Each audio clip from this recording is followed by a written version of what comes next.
Welcome to Vijaya Sadhana study circle. Group 2 prelims ఫలితాలలో ఇటీవల విడుదలయ్యాయి. ఆ గ్రూప్ 2 ప్రిలిమ్స్ని అర్హత పరీక్షని క్వాలిఫై అయినటువంటి విద్యార్థులందరికీ విజయ సాధన స్టడీ సర్కిల్ తరపున శుభాభినందనలు. అలాగే మరి గ్రూప్ 2 ప్రిలిమ్స్ క్లియర్ చేసినటువంటి ఇదే ఉత్సాహంతో మెయిన్స్ ఎగ్జామ్కి ప్రిపేర్ అవుతున్నటువంటి అభ్యర్థులందరికీ విజయ సాధన స్టడీ సర్కిల్ నుంచి మెయిన్స్ ప్రిపరేషన్ ఏ విధంగా చేయాలి, అలాగే మెయిన్స్లో ఉన్నటువంటి సిలబస్ని పరిశీలించినప్పుడు 4 సబ్జెక్టులు మనకి ఆ మెయిన్స్ పేపర్లో కనిపిస్తున్నాయి. ఒకటి మనకి Indian polity, 2 AP history, 3 science and technology, 4 economy. అవునా, ఈ 4 పేపర్లు కూడా ఒక్కొక్క పేపరు 75 మార్కులకి ప్రశ్నాపత్రం ఇవ్వడం జరుగుతుంది. అయితే 4 పేపర్లలో ఈరోజు మనం సైన్స్ అండ్ టెక్నాలజీకి సంబంధించి ఏదైతే ఉందో, అంటే గ్రూప్ 2 మెయిన్స్ ఉన్నటువంటి 4 పేపర్లని కూడా 2 సెక్షన్లుగా డివైడ్ చేయడం జరిగింది, part A and part B. So part A వచ్చేటప్పటికి ఏపీ హిస్టరీ అలాగే ఇండియన్ పాలిటీ ఉంది. మరి పార్ట్ బి వచ్చేటప్పటికి మనకి Indian economy and AP economy, దాంతోపాటు సైన్స్ అండ్ టెక్నాలజీ సిలబస్లో మెన్షన్ చేయడం జరిగింది. మరి పార్ట్ బికి సంబంధించి సైన్స్ అండ్ టెక్నాలజీ అనేటువంటి సబ్జెక్టు న్యూగా ఇంట్రడ్యూస్ చేయడం వలన ఈ సైన్స్ అండ్ టెక్నాలజీకి సంబంధించి రెఫరెన్స్ మెటీరియల్ ఏంటి అనేటువంటిది ఎక్కువ మంది విద్యార్థులకి మరి ఆలోచించాల్సినటువంటి అవసరం ఏర్పడింది. కాబట్టి ఆ రెఫరెన్స్ మెటీరియల్ ఏముంటుంది, క్లాసెస్ ఎలా ఉంటాయి, అసలు ఆ సైన్స్ అండ్ టెక్నాలజీ సిలబస్ ఏం చెప్తుంది, ఎలా ప్రిపేర్ అవ్వాలి, 75 మార్కులకు గాను ఉన్నటువంటి ఈ సైన్స్ అండ్ టెక్నాలజీ సిలబస్ పైన పూర్తి అవగాహనని మనం ఈ వీడియో క్లాస్ ద్వారా నేర్చుకునే ప్రయత్నం చేద్దాం. సో సైన్స్ అండ్ టెక్నాలజీ పేపర్ని గ్రూప్ 2 సర్వీసెస్లో సెక్షన్ బి మెయిన్స్లో 75 మార్కులకి కేటాయించి మనకి మొత్తం కూడా 5 యూనిట్లు ఇవ్వడం జరిగింది. సో సైన్స్ అండ్ టెక్నాలజీ పేపర్కి సంబంధించి మొత్తం 5 యూనిట్లు మనకి ఇవ్వడం జరిగింది. ఆ 5 యూనిట్లలో ఫస్ట్ యూనిట్ని కనుక మనం పరిశీలిస్తే, ఫస్ట్ యూనిట్ వచ్చేటప్పటికి మనకేముంది సార్ అంటే technology machines, policies and applications. Technology machines, policies and application. So సాంకేతిక పరమైనటువంటి మిషన్లు ఏమున్నాయి, అలాగే విధానాలు ఏంటి, వాటి యొక్క అనువర్తనాలు ఏంటి అనేటువంటి అంశం ఇవ్వడం జరిగింది. సో వీటిలో మళ్ళీ కొన్ని సబ్ టాపిక్స్ కూడా ఇవ్వడం జరిగింది. ఏంటా సబ్ టాపిక్స్ అనేది కనుక మనం చూస్తే, national science and technology policy, national science and technology policy, జాతీయ సైన్స్ మరియు టెక్నాలజీ విధానం అంటున్నాడు. భారతదేశంలో శాస్త్ర సాంకేతిక రంగాల అభివృద్ధి లేదా ప్రగతి జాతీయ సైన్స్ విధానాలు తెలియచేస్తూ ఉంటాయి. కాబట్టి జాతీయ సైన్స్ విధానం ఎలా ఉంటుంది, ఆ సైన్స్ విధానాన్ని ఎవరు ప్రకటిస్తారు, మరి ఇటీవల అంటే ప్రస్తుతం మనం అమలు చేస్తున్నటువంటి జాతీయ సైన్స్ విధానం ఏముంది అనేటువంటి అంశాలు మనం నేర్చుకోవాలి. మరి ఈ టాపిక్లో మనం చూస్తే recent science technology and innovation policy, ఇటీవల 2020లో భారత ప్రధాని నరేంద్ర మోడీ ప్రకటించినటువంటి science technology and innovation policy, STIP అని పిలుస్తాం. కేవలం దీని ముసాయిదాను మాత్రమే ప్రకటించడం జరిగింది. అధికారికంగా ఈ పాలసీ మనకి ఇంకా అమలులోనికి రాలేదు. So draft policy of national science technology and innovation policy ఏ విధంగా ఉంది అనేటువంటిది మనం అధ్యయనం చేయాల్సి ఉంటుంది. మరి recent science technology and innovation policy అన్నాడు కాబట్టి పాతవి మనం చదవాలా లేదా అనే ప్రశ్న కూడా ఉత్పన్నం అవుతుంది. అయితే మనం స్వతంత్ర తర్వాత మొట్టమొదటిసారిగా జాతీయ సైన్స్ విధానాన్ని భారత ప్రధానితే ప్రకటించేటువంటి ప్రయత్నం మొదలుపెట్టాం. అప్పటి నుంచి మరి ఇటీవల నూతనంగా ముసాయిదాని ప్రకటించినటువంటి జాతీయ సైన్స్, టెక్నాలజీ మరియు ఇన్నోవేషన్ పాలసీ వరకు కూడా ఓవర్ వ్యూ అనేది మనం చూసుకోవాల్సి ఉంటుంది.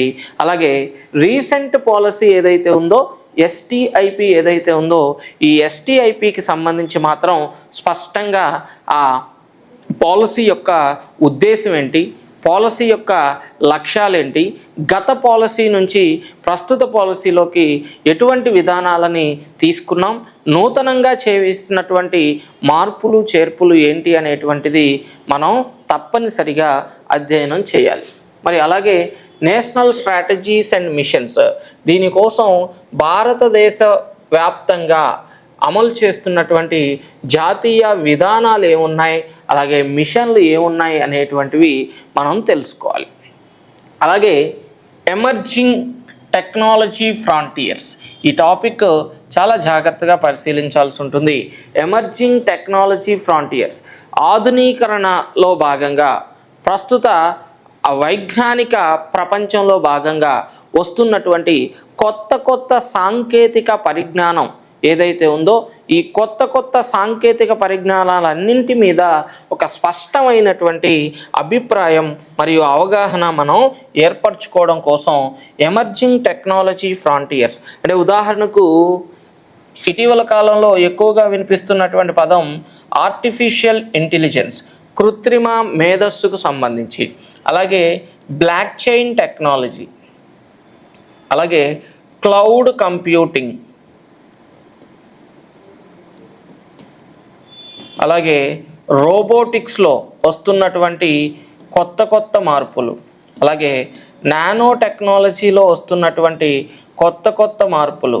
సో ఇవాళ శాస్త్ర సాంకేతిక రంగాల్లో ఆధునీకరించబడినటువంటి ప్రపంచంలో మనం ఉపయోగిస్తున్నటువంటి నూతన పోకడలు ఏవైతే ఉన్నాయో ఆ నూతన పరమైనటువంటి అంశాలన్నింటినీ కూడా మనం ఈ టాపిక్లో చర్చించవలసి ఉంటుంది. మరి దాని తర్వాత మనం తీసుకున్నట్లయితే స్పేస్ టెక్నాలజీ ఇచ్చాడు, అంటే అంతరిక్ష విజ్ఞానం. సో స్పేస్ సాంకేతికత అంటున్నాం, అంతరిక్ష విజ్ఞానం అంటున్నాం. సో స్పేస్ సాంకేతికతను మనం తీసుకుంటే అంతరిక్ష విజ్ఞానం అంటున్నాం. సో స్పేస్ సాంకేతికత ఏమిచ్చాడు దీంట్లో? Launch vehicles of India. So భారతదేశం ఉపగ్రహాలను ప్రయోగించడానికి లేదా అంతరిక్ష ప్రయోగాలను నిర్వహించడానికి భారతదేశం ఉపయోగిస్తున్నటువంటి ఉపగ్రహ వాహన నౌకలు ఏమున్నాయి, వాటి వివరాలు ఏంటి అనేది మనం చూడాలి. సో ఉపగ్రహ వాహన నౌకలు అంటే లాంచ్ వెహికల్స్ ఆఫ్ ఇండియా. సాధారణంగా మనం ఈ టాపిక్ డిస్కస్ చేయాలి అంటే వేటి గురించి మాట్లాడతాం సార్ అంటే భారతదేశంలో ఉపయోగిస్తున్నటువంటి వివిధ రకాల వాహన నౌకలు ఎస్ఎల్వి కానీ, ఏఎస్ఎల్వి కానీ, పిఎస్ఎల్వి కానీ, జిఎస్ఎల్వి కానీ, ఎస్ఎస్ఎల్వి కానీ, ఈ రాకెట్లన్నిటి గురించి కూడా మనం డీటెయిల్డ్గా చదువుకోవాల్సి ఉంటుంది.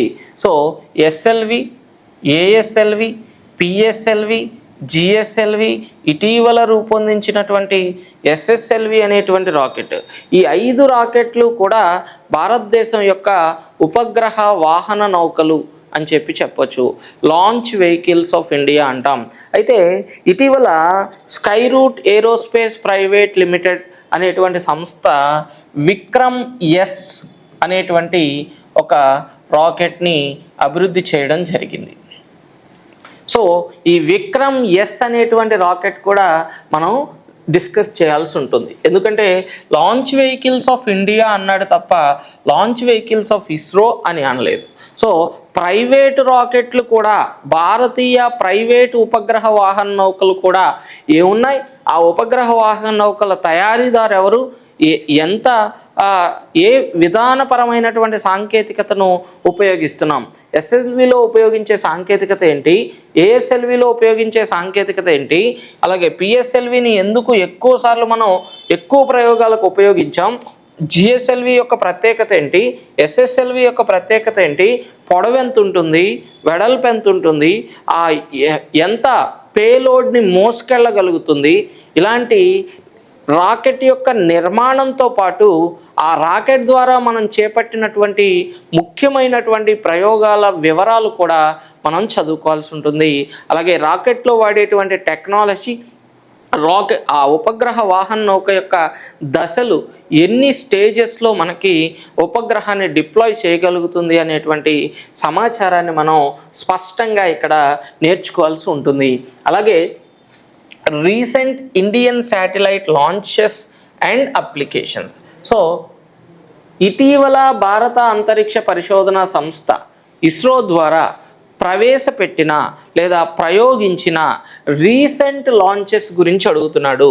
సో ఇస్రో ఏర్పడిన నాటి నుంచి 1969 ఆగస్టు 15వ తేదీ నుంచి కూడా మనం మొత్తం చదువుకోవాలా అంటే భారతదేశం నుండి మొదటి అంతరిక్ష ప్రయోగం జరిగిన నాటి నుంచి నేటి వరకు చదవాలా అంటే అవసరం లేదని చెప్తాను.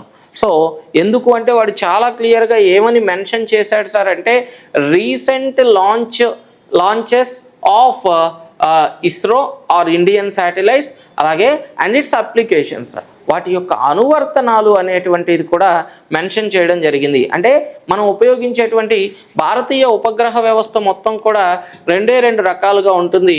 ఒకటి ఇన్సాట్ ఉపగ్రహ వ్యవస్థ అయితే, రెండు IRNSS ఉపగ్రహ వ్యవస్థ. సో ఇన్సాట్ ఉపగ్రహాలు, అలాగే IRNSS ఉపగ్రహాలు.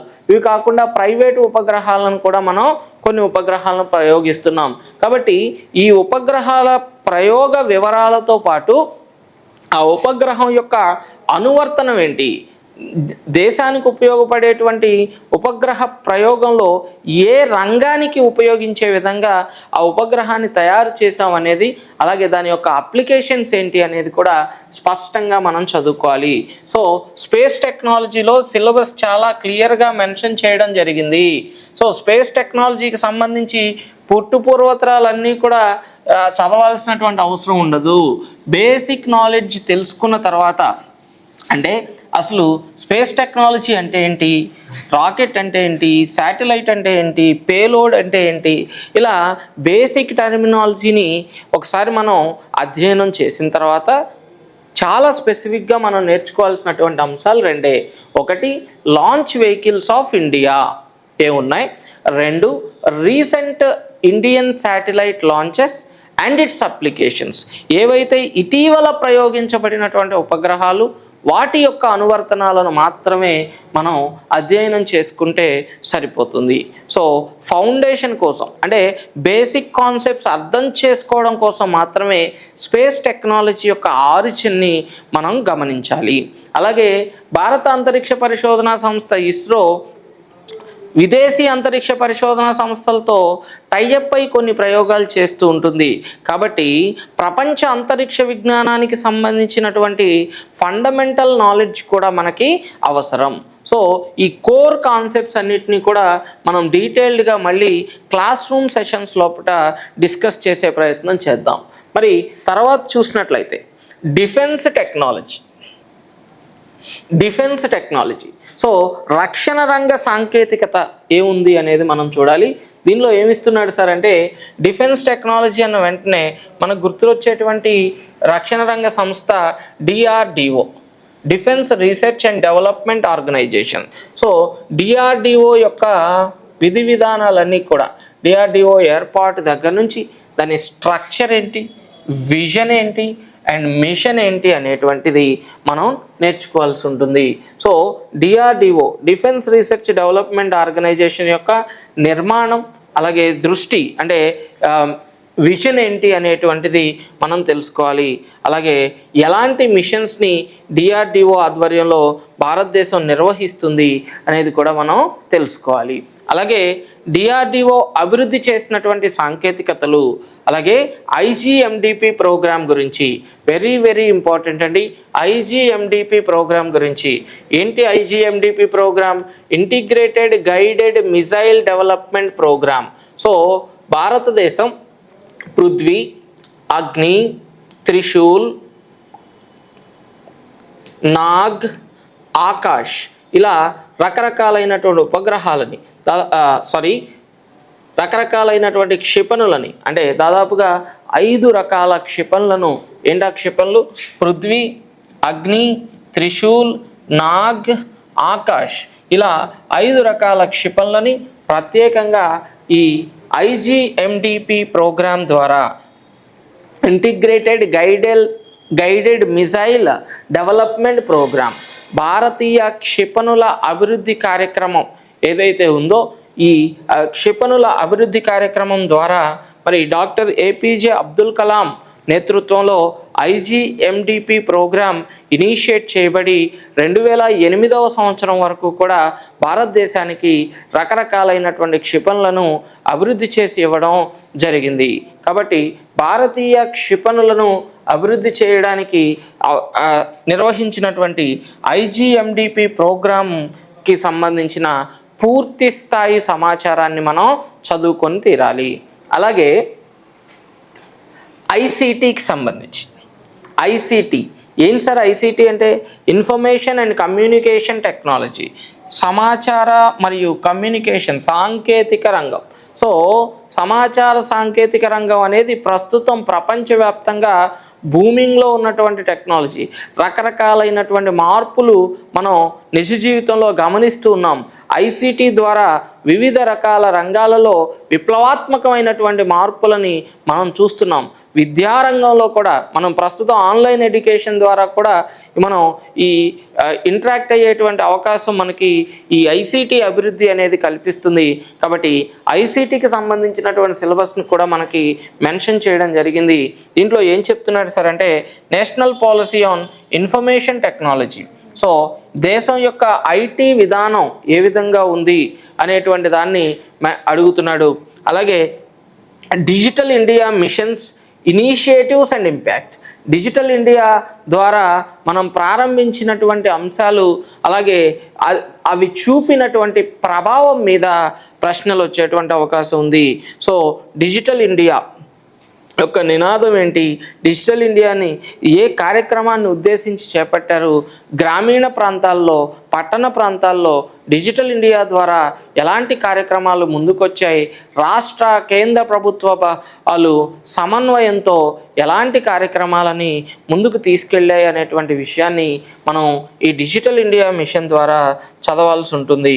అయితే ఇక్కడ ఈ గవర్నెన్స్ విధానాలని ఏవైతే అమలు చేస్తున్నామో, ఈ గవర్నెన్స్ విధానాలని ఏకీకృతం చేస్తూ దేశవ్యాప్తంగా ఒకే ఒక్క విధానం, డిజిటల్ ఇండియా విధానాన్ని మనం అమల్లోకి చేస్తున్నాం. అయితే రాష్ట్రాల పరంగా ఈ గవర్నెన్స్ విధానాలు ఏ విధంగా ఉన్నాయి అనేటువంటి దాని మీద కూడా మనకి ఈ సిలబస్లో మెన్షన్ చేయడం జరిగింది. అలాగే చూడండి, ఇంకొక సబ్ టాపిక్ కూడా ఇచ్చాడు, nuclear technology. So nuclear technology ఏం చెప్తుంది సార్ అంటే, న్యూక్లియర్ టెక్నాలజీ అణుశక్తి రంగం. సో అణుశక్తి రంగంలో ఇచ్చేటప్పటికి ఇండియన్ న్యూక్లియర్ రియాక్టర్స్ ఏమున్నాయి, అండ్ న్యూక్లియర్ పవర్ ప్లాంట్స్ ఏమున్నాయి, అలాగే applications of radioisotopes and India's nuclear programme. ఇక్కడ కూడా సిలబస్ చాలా క్లియర్గా మెన్షన్ చేశాడు. అణుశక్తి రంగంలో అణు రియాక్టర్లు, భారతదేశం యొక్క అణు రియాక్టర్లు ఏమేమి ఉన్నాయో మెన్షన్ అడుగుతున్నాడు. అలాగే భారతదేశంలో అణు విద్యుత్ ఉత్పత్తి కేంద్రాలు ఏమున్నాయో అడుగుతున్నాడు. న్యూక్లియర్ పవర్ ప్లాంట్స్, అవునా? సో భారతదేశంలో అణు రియాక్టర్లు అన్న వెంటనే మీకు అప్సరా, జెర్లినా, సిరస్, ధ్రువ్ ఇలా రకరకాలైనటువంటి అణు రియాక్టర్లకు సంబంధించినటువంటి అవగాహన మనం తెచ్చుకోవాలి. అలాగే అణు విద్యుత్ ఉత్పత్తి కేంద్రాలు అంటే తారాపూర్ కానీ, కైగా కానీ, కాక్రపరా కానీ, కోడంకలం కానీ, నరోరా కానీ, అలాగే రావత్ బటా కానీ, ఇలా రకరకాలైనటువంటి అణు విద్యుత్ ఉత్పత్తి కేంద్రాలు దేశవ్యాప్తంగా ఏర్పాటు చేయడం జరిగింది. ఆ అణు విద్యుత్ ఉత్పత్తి కేంద్రాల స్థాపన ఏ విధంగా జరిగింది, ఆ అణు విద్యుత్ ఉత్పత్తి కేంద్రాల సామర్థ్యం ఎంత, ఎన్ని ప్లాంట్లు పనిచేస్తున్నాయి, ఎప్పుడు క్రిటికాలిటీని పొందాయి. క్రిటికాలిటీ అనే పదం చాలా ఇంపార్టెంట్. ఉత్పత్తిని అంటే స్థాపిత విద్యుత్ సామర్థ్యాన్ని అందుబాటులోనికి తీసుకొచ్చినటువంటి సందర్భాన్ని క్రిటికాలిటీని పొందడం అంటారు. సో ఆ క్రిటికాలిటీని ఎప్పుడు పొందింది, అలాగే అది రాష్ట్ర దేశ అవసరాలని ఏ విధంగా తీరుస్తున్నాం అంటే పవర్ గ్రిడ్కి, నేషనల్ పవర్ గ్రిడ్కి మరి ఎలా అనుసంధానం చేయబడుతుంది, ఈ అంశాలన్నింటినీ కూడా మనం చర్చించాల్సి ఉంటుంది. అలాగే అప్లికేషన్స్ ఆఫ్ రేడియో ఐసోటోపుల యొక్క అనువర్తనాలు. మనకి రేడియో ఐసోటోపులు అన్న వెంటనే గుర్తొస్తుంది సోడియం ఐసోటోప్ కానీ, పొటాషియం ఐసోటోప్ కానీ, అలాగే యురేనియం ఐసోటోప్ కానీ, కార్బన్ ఐసోటోప్ కానీ, ఇలా రకరకాలైనటువంటి ఐసోటోపులను మనం చూస్తూ ఉంటాం. వాటి యొక్క అప్లికేషన్స్ కూడా మనం జనరల్ సైన్స్లో చదివి ఉంటాం. అంటే ఉదాహరణకు శిలాజాల వయస్సుని లెక్కించడానికి in order to calculate age of fossil fuels we should use carbon isotope. Radio కార్బన్ని మనం ఉపయోగిస్తాం. కార్బన్ 614ని ఉపయోగిస్తూ ఉంటాం. కార్బన్ 614కి కార్బన్ 612కి మధ్య నిష్పత్తిని మనం రేడియో ఐసోటోప్లను ఉపయోగించి అర్ధజీవిత కాలం లెక్కించడంతో పాటుగా ఆ శిలాజాల వయస్సును లెక్కించడంలో ఉపయోగపడుతుంది. ఉదాహరణకు యురేనియం ఐసోటోప్ కనుక మనం తీసుకున్నట్లయితే భూమి వయస్సును లెక్కించడానికి ఉంటూ ఉంటాం. సోడియం శరీరంలో రక్తం గడ్డకట్టినటువంటి భాగాలను అంటే రక్త ప్రసరణ వ్యవస్థలో వచ్చేటువంటి లోపాలను మనం గుర్తించడం కోసం సోడియం ఐసోటోప్ని, అలాగే థైరాయిడ్ గ్రంథి పనితీరును తెలుసుకోవడానికి అయోడిన్ ఐసోటోప్ని, ఇలా ఏవైతే ఐసోటోపులను మనం ఉపయోగిస్తున్నామో ఆ ఐసోటోపుల యొక్క వివరాలను మనం తెలుసుకోవాల్సి ఉంటుంది. సో మరి భారతదేశంలో board of radiative isotope technology ఏర్పాటు చేయడం జరిగింది. బ్రిట్ అంటాం, board of radiative isotope technology. ఇది ఎలా స్థాపించాం, ఇది ఎవరి ఆధ్వర్యంలో పనిచేస్తుంది, ఎలాంటి అప్లికేషన్స్ని అంటే రేడియో ఐసోటోపులని అభివృద్ధి చేస్తుంది అనేటువంటిది కూడా మనం చూడాలి. అలాగే ఇండియాస్ న్యూక్లియర్ ప్రోగ్రామ్, భారతీయ అణు శక్తి కార్యక్రమం. సో భారతీయ అణుశక్తి కార్యక్రమంలో మనం చూసుకున్నట్లయితే భారతదేశం అణ్వాయుధాల ఉత్పత్తితో పాటు భారతదేశ అణుశక్తి కార్యక్రమం 2 దఫాలుగా జరిగింది. స్మైలింగ్ బుద్ధ మరియు ఆపరేషన్ శక్తి.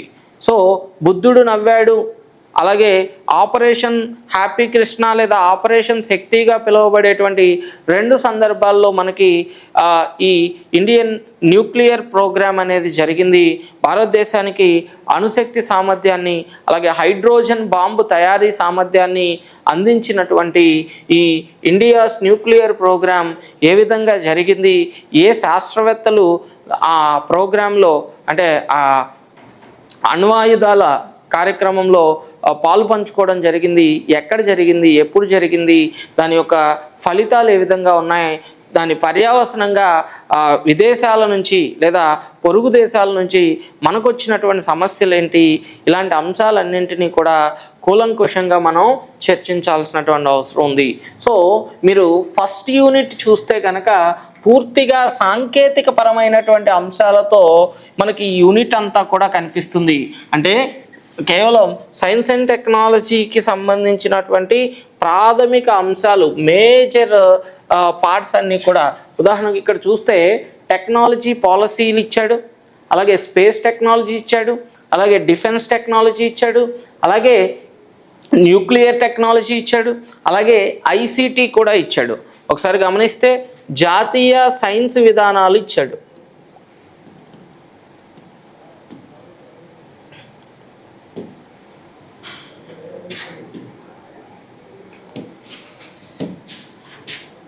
సో జాతీయ సైన్స్ విధానాలు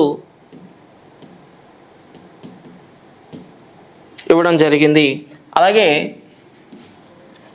అంతరిక్ష విజ్ఞానం, భారతీయ అంతరిక్ష రంగం లేదా అంతరిక్ష విజ్ఞానం, స్పేస్ టెక్నాలజీ మెన్షన్ చేయడం జరిగింది. అలాగే డిఫెన్స్ టెక్నాలజీ, రక్షణ రంగం, రక్షణ రంగ సాంకేతికత ఏముందో అడుగుతున్నాడు.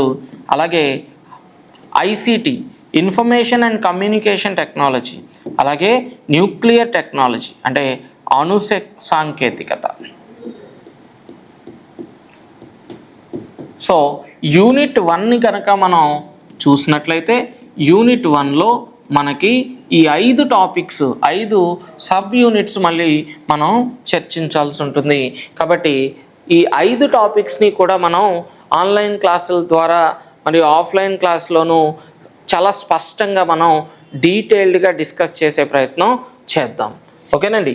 యూనిట్ 1 మరి తర్వాత మనం చూసినప్పుడు యూనిట్ 2లో ఏ టాపిక్స్ ఉన్నాయి ఏంటి అనేది కనుక మనం చూస్తే శక్తి నిర్వహణ, ఎనర్జీ మేనేజ్మెంట్. సో శక్తిని ఎలా నిర్వహించుకోవాలి, భారతదేశం అణుశక్తి కార్యక్రమం ద్వారా అలాగే వివిధ రకాల శక్తి వనరుల ద్వారా ఉత్పత్తి చేస్తున్న శక్తిని ఎలా నిర్వహించుకోవాలి అనేటువంటి అంశాన్ని మనకి సెకండ్ యూనిట్లో యూనిట్ 2లో మెన్షన్ చేయడం జరిగింది. సో ఈ యూనిట్ 2లో ఏముంది అనేటువంటి అంశాన్ని మనం స్పష్టంగా చూద్దాం.